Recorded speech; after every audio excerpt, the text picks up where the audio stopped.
আসসালামু আলাইকুম রহমতুল্লাহ। দেশ ও দেশের বাহিরে, কাছে এবং দূরে অনেকে আমার ভিডিও দেখে থাকেন। আজ আমি বিশেষ একটি ভিডিও নিয়ে আপনাদের সামনে এসেছি।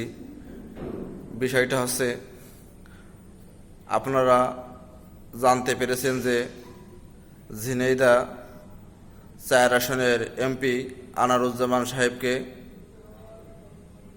নির্মমভাবে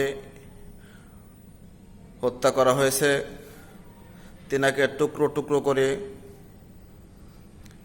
ইন্ডিয়া, কলকাতায় বিভিন্ন স্থানে ফেলে দেওয়া হয়েছে। পুরোপুরিভাবে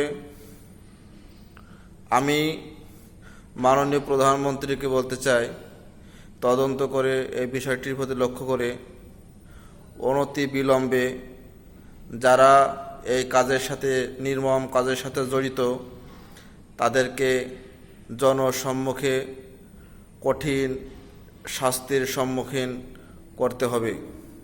তা না হলে যদি এই খুনিরা